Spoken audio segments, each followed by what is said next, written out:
Welcome to Talk About Topeka. I'm Chris Schultz. On tonight's episode, a train rolls in and brings us Bette, Executive Director of the Great Overland Station. We also are joined by Joe Huseman, the Performing Arts Supervisor at the Helen Hocker Theater. Tonight's episode is brought to you by the WIBW channels and the Break Room's new lunch experience. And it all starts right now.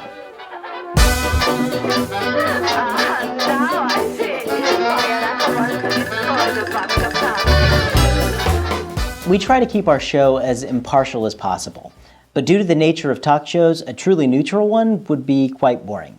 So here is our disclaimer. This is purely our opinion after being in the trenches of downtown Topeka for nearly 10 years. We present this editorial comment with the hope of stimulating a more enlightened conversation around the city. It's no secret to anyone who watches our show that I have a lot of pride in downtown Topeka. This is not merely because I chose to go against all odds and open a business here 10 years ago. I started with nothing. I mean nothing. No trust fund, no big family money. I was just a normal guy who was called an idiot for taking a chance on downtown Topeka. I was told that the "if you build it, they will come" thing only works in the movies. I don't like to be told no, and I never liked the word impossible. So I built a place called Field of Greens, where people have been coming for a decade now. There's been a lot of talk about downtown Topeka, and our city council is preparing to vote on a proposal that would breathe new life into this historic district. In all of this talk, I have been very concerned that the right decisions are made. Many people have said that my opinion shouldn't matter because I have something to gain. That is true. But I only have something to gain if the whole city gains from this project. Let's face it, a botched attempt will likely kill my business along with everything I and many others have worked very hard for. I sit before you this evening with a different kind of top 10 list. I'm sharing the top 10 reasons I believe we should fix downtown Topeka. Number 10, collapsing sidewalks and crumbling medians. Number 9, infrastructure, exposed electrical wiring in the planters, flooding storm sewers, and water mains from 1892. Number 8, public benches that are nearly falling apart and matching trash cans that should have been replaced years ago. Number 7, more Topekans already spend more of their time working downtown than in any other area of the city. Number 6, every city has a Wanamaker, but only 51 have Capitol buildings, and we're lucky to have the jobs that follow ours. Number 5, the ideas for this plan have had extensive public input ever since the Heartland Visioning process identified downtown as a key community concern several years ago. It is a rational and budget-conscious combination of expert planning mixed with the ideas and the goals presented by the entire community. Number 4, property taxes. According to the appraiser's office, downtown building owners on Kansas Avenue alone, from 5th Street to 10th Street, already pay $1,836,433.37 per year. For nearly 30 years, little if any of that money came back to downtown Topeka for aesthetic improvements. Although much of it seems to be spent without contest for projects on Wanamaker. Things like expanding streets to build big box home improvement retailers within a couple blocks of other big box home improvement retailers. When do we take into consideration that improving downtown will increase the downtown neighborhood property values, which will make the property taxes even higher to stimulate the tax base? And number 3, we can all agree that downtown is our business hub. And we can all agree that we need more primary jobs in Topeka, jobs that bring in tax revenue for our city from outside of the area. Shouldn't we roll out the rug for people who are making the decisions on where to put those jobs? I don't mean the old shag rug from 1982. Can't we agree that it's time to replace the rug? Number 2, how are we seen by the rest of the country? If you were an out-of-state tourist driving through on I-70 and you wanted to drop by Topeka to take a couple of pictures for your scrapbook, would you choose to take the exit with the Capitol building, or would you pick the exit with a Walmart and a Chili's? And number 1, if you are still against updating downtown, what is your suggestion? Do you think that it should just continue to sit around and rot until there's nothing left? Or do you have a better idea? Many people are all ears and have been looking for those ideas for the last few years. I am well aware that the process seems like it's been taking forever, and that all we do is sit around and talk about things. But I'm confident that the reason for all of the talk is to assure that the project will be done correctly, and that it will be something that we can all be proud of. Downtown Topeka belongs to all of us, And if we don't take care of it, nobody else will. In our highly competitive world of instant gratification, we must not let our enthusiasm burn low. As we know, Rome wasn't built in a day, but they had the pride to see it through. If we fix it, they will come.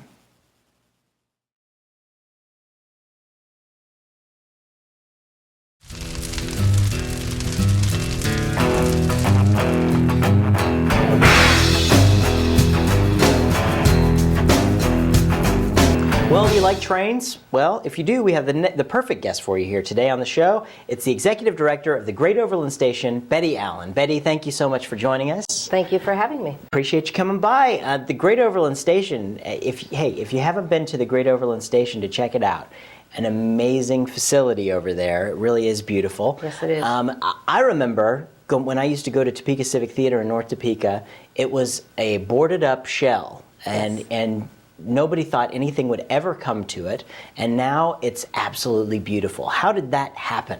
When it was boarded up, Union Pacific had owned it at that time. Mm-hmm. Then there was a fire, which pretty much gutted it out, and that's when they offered it to what was Topeka Railroad Days, mm-hmm. which is now Railroad Heritage, Great Overland Station, mm-hmm. and they took it and restored it to the way it looked in 1927, and it started in the 90s, and it took off from there.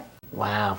So you say when there was a fire and it was gutted out. When you go in there today, yes. So much of it, it looks as though it was there. How yes. much of it was actually there? I mean, like the flooring and all that stuff was obviously the flooring something you is fix original. Up. That's mm-hmm. pretty much the only original piece. Wow. The walls were restored, and mm-hmm. all the plasterware around it. The ceiling was restored. It was repainted. The chandeliers were recreated. But the key thing is they recreated it to look like it did in 1927. Yeah. So it had gone through a couple phases of different looks and feels, mm-hmm. and I'm happy they did because it's beautiful, absolutely gorgeous. You walk in and you just feel the regal feeling, you know, yes. like you were about to board a train, and it was the classiest thing you could ever do in the world. Yeah. So they've done a wonderful job. You've done a wonderful job with the project. And how long have you been with the Overland Station? It will be 7 years. In June. Wow. So well, you've been with it. Actually, it is June. So you've been with it. June 17th. Wow. So the yes. whole beginning, 7 you've been years. with us.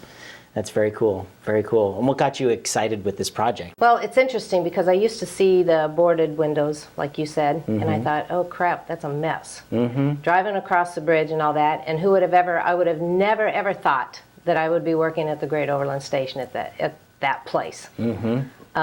And so now I appreciate when I see things boarded up. I have a better appreciation for finding out why they're boarded up and what the value of them are, because I would have never expected to be working there, but I have loved every minute of it. It's been a challenge. It's been a 24-hour-a-day job, but it's been well worth it. So what are the kind of events do you guys hold there? Well, we have 2 large events each year. We have our gala, which is in June, which is this coming Friday, which is now our Kansas Hall of Fame. Mm-hmm. And then we have the Topeka Railroad Days. Excuse me, I get upset when people say that. Sure. Topeka Railroad Festival. Good, Railroad which is Festival. A smaller version of the Railroad Days, and mm-hmm. that's in August. And then we have Santa Rides on the Train in December for the kids. So those are 3 of the bigger events that we have. And then we have smaller events throughout the year. We have a lot of weddings, mm-hmm. A lot of receptions. We're pretty well booked throughout the year for that. Wow. And we have meeting space for large meetings and small meetings, and Safe Streets meets there every month, and North Topeka Business Alliance, so we have some steady members. So the station is open throughout the week for me to be able to go by and, yes. and take a look. There's a museum there? Yes. We have a lot of railroad artifacts, but we also have other artifacts that we try to tie into it. We have an exhibit that we change out about every 4 months, mm-hmm. and they're not always railroad. Some of our biggest ones was the Wizard of Oz and the Beatles and the cool. Coca-Cola exhibit. So we try to do a variety. That's really cool. So we tie the railroad into different creative things. How often do the trains go by there in the course of a day? In 24-hour time frame, about 125 trains. Oh wow! So go by. That's sometimes they go by right after each other, and then sometimes you could sit there for an hour and wait, mm-hmm. and as soon as you leave, the trains go by. So you never know. There's no rhyme or reason to the timing of the trains, but there's a lot of coal trains. That's why we can't have any passenger trains stop and do any excursion rides. Very seldom, is because there's so many coal trains, and it's about $3,000 every time they have to stop the train. So that's a chunk of change. Yeah, it is. Wow, Yeah. that's crazy. Yeah. I don't know. Okay, well, Betty, I thank you so much for coming on to the show. Thank you. I cannot let you go until we actually do the lightning round, The which is the lightning round. notorious That's lightning what I've round. been waiting for. That's is right. the I knew lightning that's. round. You didn't want to talk about this train No, stuff. I don't You wanted know. The lightning round. All right. We're going to put 60 seconds on the clock, and I'm Yes. going to ask you these questions. No. You know the drill. Yes. All right.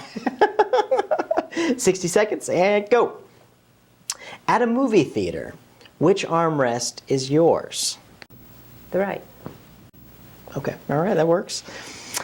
What was your favorite TV show when you were a kid? Lucille Ball. Aw, no one said that one yet. I can't believe I they love haven't. her. All right. And why do you think there's a light in the refrigerator but not in the freezer? Because it would heat up the food in the freezer. I'll buy that answer too. Yeah, you don't want a light in the freezer. What is your favorite tourist attraction in Topeka? The Great Overland Station. Really? Of course. Yes. I do have a few others, but that's number one. That's well, it rightfully should be. Yes. You spend a lot of time there. Yeah, I do. All right. What's the difference between normal ketchup and fancy ketchup? The brand name. I think you're right. Who knows, really? What's your favorite kind of food? Mexican. All right. And what's your favorite television show to watch every Tuesday night at 9:30 on my TV? I think it is Talk About Topeka with Chris Schultz. Hey, there we go. Great answer. Yeah. Great answer. The only answer. That's so true. So, Betty, thank you so much for Thank coming you. out. And Appreciate it. come back and keep us updated on the Great Overland Station. I will do that. Very good. Thank you. Thank you very much.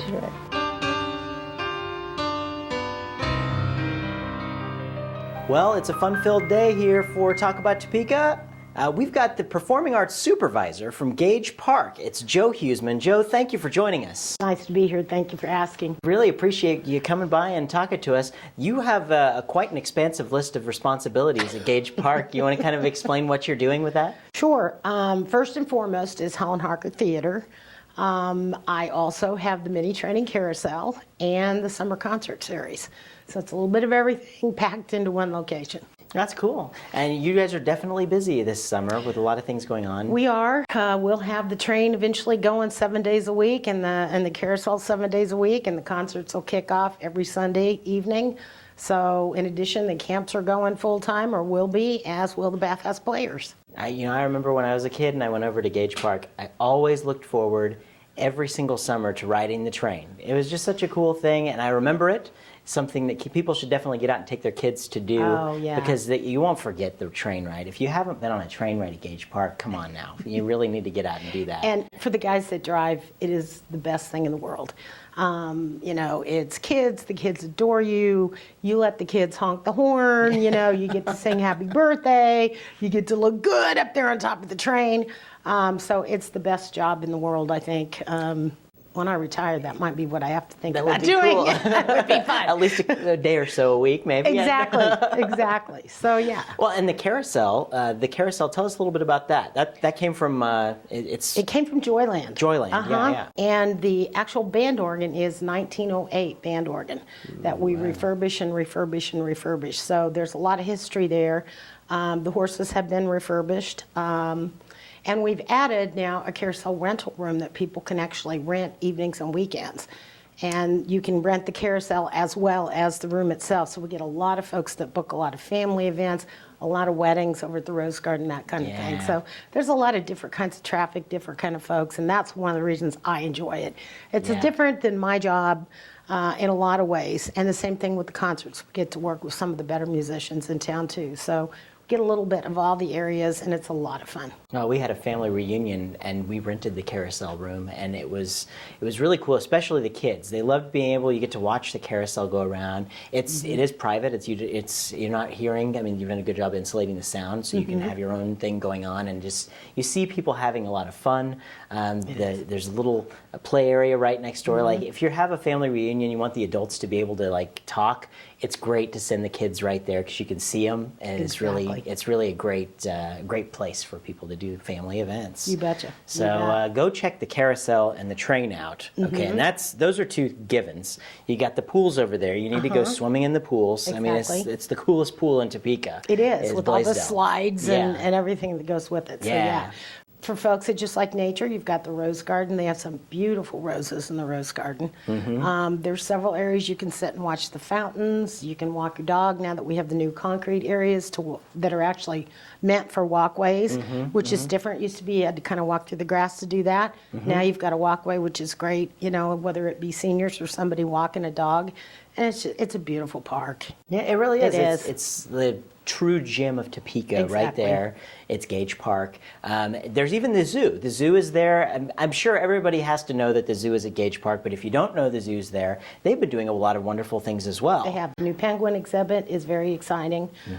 That'll be coming up with lots more things this summer. So it's a good place for kids and families. It really is. Yeah. And one of the things that you do a whole lot with at Gage Park is the Helen Hocker Theater. So tell us a little bit about Helen Hocker. Helen Hocker is a combination of children's as well as family. And the other part of that mission is educational. So we're so blessed to have that new classroom. In the new office space, we can do two things at one time, not just program when the theater's empty, which was always the problem before that. Yeah. Now we have another space to do that. And we've been able to expand. We're going to be able to offer some yoga this fall. In addition to the regular classes and workshops with dance and theater, now we're going to be able to do some more things to use that building all during the day. We do about 7 or 8 shows on the season, 5 of which are adult shows. The Bathhouse kids do 2 shows in the summer, and we have 2 TYP, which is our 9 to 12-year-old groups that do shows as well. Excellent. This fall, we'll actually be doing a joint production about every other year. We do one with Washburn. So this fall, we'll be looking forward to doing Spring Awakening with Washburn at Washburn. And it's neat because we combine our regular audiences with theirs, our actors with Washburn's. It's just a good deal for everybody. Both of our missions are educational. We share staff. It's just a fabulous way, I think, to do things. We only get to do it about every other year, but this is the year. That's one of the most exciting things for theater because you've got 2 fantastic organizations coming together and doing a blockbuster show. I mean, I remember you guys have done. I when I was in college, I did the Rocky Horror Show, which was a joint production, and it was just amazing between Washburn, Helen Hocker, to see how you take the talented staff at Washburn, the talented staff at Helen Hocker, and you put them together to collaborate on something. How can you go wrong with that? Exactly. And it's neat for our volunteers because they're used to that black box space. At Washburn, it's a thrust. So, there's a catwalk and there's all kinds of things they haven't had a chance to work with before. Same thing with the orchestra. They're not crammed in a corner someplace at Helen Hocker. They've actually got an orchestra pit. So it's just a good deal for all the facets of at least our volunteers, and I think the same is true of Washburn as well. Well, and you go to Helen Hocker, and people don't get to see your standard theater that you expect to see. It's not plush this and plush that. You really get to see something that maybe you're moving the chairs around and everything's in the round, or maybe you're doing a thrust, or maybe you're doing however you're doing it. The space it's a black box space if you haven't been in there, and they can just do so much amazing stuff with so little. I mean, it's really great to see how you're teaching children how to make something happen with very little at all. So. Right, and it's good for the kids because they start in a space where, the audience is 2 feet away. So you can really focus on characterization and the story and not have to be constantly yelling, louder. Plus, if it's working. If somebody's sitting 2 feet from you and they're not being affected, you know that, and you can take that to other venues, high schools, junior highs, wherever, and actually make that work for you. And there's just an intimacy and a feel that actors, whether they're kids or adults, don't get anyplace else. That's very true. It's very, it very really true. is, and it forces the staff, I think, to be a little bit more creative. Because if you want to do those kinds of shows, you better figure out how you're going to make that work. Maybe you can actually bring the whole family to a Bathhouse Player show. We see a lot of, especially in the summer with the Bathhouse Player, mom and dad and grandma and whatever, and they can afford to really do that. The ticket prices are very affordable. And that feels really good to be able to do that. And in return, we have a lot of volunteer programs with kids, bathhouse players, Topeka youth players. Part of what they're required to do is to also go out and participate in other organizations, whether it be, face painting or going and teaching Girl Scouts, Boy Scout workshops, so that they're giving back to the community that's also supporting them through their tax dollars to be part of the program. Absolutely. So it works great for everybody, I think. Well, I think there's a lot of people who've gone on to great careers in their lives who owe a big thank you to Helen Hocker. And for the kids that weren't in theater, they owe a big thank you to Gage Park for stimulating some part of their mind when they were a kid. And giving them that safe environment to do that, to be able to be free to use their imagination and explore the entire park. That's right. You bet. That's one of the reasons I'm proud to live in Topeka. You right betcha. here. Me too. Me too. Well, Joe, we've come to Thank the end you of our so time. much. I can't let you leave until we do our lightning round. Though. All right. And so what that is I've got a whole bunch of silly questions on these cards. Okay. I'm going to put 60 seconds on the clock, Uh-huh. ask you the questions, and you shoot me the answer that comes to your mind as I'll quick give as her a possible. try. All right. 60 seconds on the clock, and roll. If a child refuses to take a nap, are they guilty of resisting arrest? I think they are. I think so too. What was your favorite TV show when you were a kid? Oh, Captain Kangaroo. Ah, good one. Yes. Why do you think there's a light in the refrigerator but no light in the freezer? I don't know, other than you don't have to locate as many things in the freezer as you do in the refrigerator. I'm going to say that's a correct answer. I don't know myself. Sounds good. What's your favorite tourist attraction in Topeka? There's a gazillion. Right now it's the Discovery Center just because it's new and exciting and it's in the park and it's so much fun to be there. I'll tell you what, take the kids out there, definitely. Exactly. All right. What's the difference between normal ketchup and fancy ketchup? I don't know either. Tomato sauce. There you go. And what's your favorite television show to watch every Tuesday night at 9:30 on my TV? It would be the Talk About Topeka show, definitely. There we go. Joe, thank you so much for Thank joining you. us. I really appreciate you coming by. And, Thanks for having us. whenever things pop up with Gage Park, come by and let us know what's happening. We'll do it. Thank you.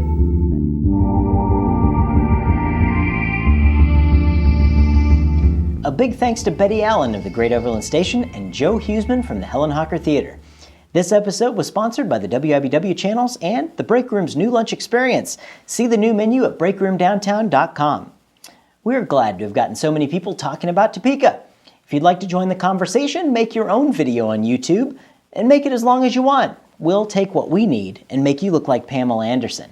Unless you look like this guy. Ugh. Anyway, send it to us on our website at talkabouttopeka.com for a chance to have it shown on TV.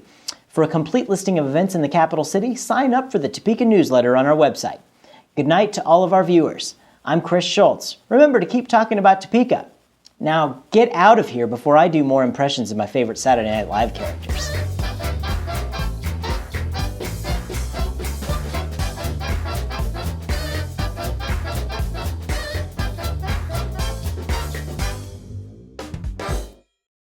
Betty, the Betty Meister, making copies.